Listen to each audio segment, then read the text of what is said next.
We're in the Louvre, and we're looking at Delacroix, The Death of Sardanapalus, which was exhibited at the Salon of 1827. It's a huge canvas, and it turns every classical rule on its head, Including the idea of having a painting with a hero. Here we have Sardanapalus, who is anything but a hero.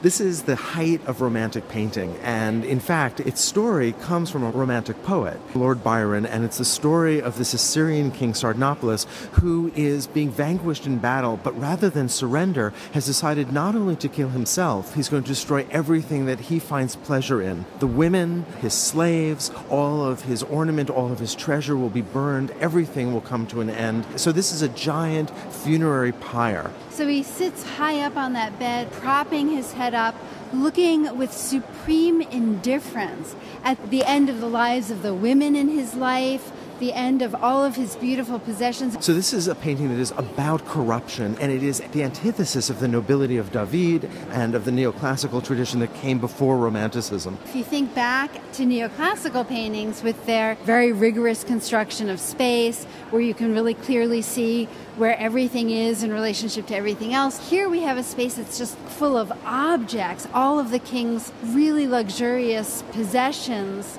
gold and jewels and horses, and the space isn't so much constructed as filled up. And it feels like everything in it, all the bodies, the horses, the objects, they're all flames themselves, recalling the flame that's about to be there, licking up in these serpentine, curvilinear forms. So look at the horse, for instance, which is practically an S shape. Look at one of the arms of the harp that's in the bottom middle, or the women themselves, these arabesques. You can look at the scarf at the bottom of the bed. All of these things are snake-like and serpentine, as if they themselves are the flames that are referenced. So there's all of this sense of writhing movement, but the king at the top, who sits very still and watches with that corrupt gaze on this bed that's foreshortened. And so we have this idea of everything spilling down into our space, very much the artist's intention to engage the viewer and to appeal to our emotions.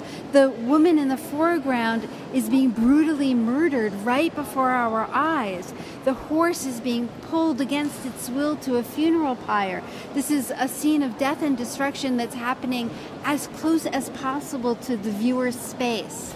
This must have been such a huge shock to a public that was used to looking at the clarity and precision of geometry, the rationalism, the heroism of the neoclassical. All of this violence, all of this luxury is perfectly suited to Delacroix's signature use of brilliant color, at least in contrast to the kind of modulation of color that the very subtly colored paintings that were traditional in the Salon before. If we look at the flesh of the figures, we don't see just that normal tonal modeling that we'd come to expect in neoclassical paintings, but we see figures where the shadows are greens and blues and the highlights are oranges and gold. Delacroix is really thinking about color in a much more emotional and passionate way. This painting really is an orgy of violence. It's an orgy of luxury, and it's an orgy of corruption.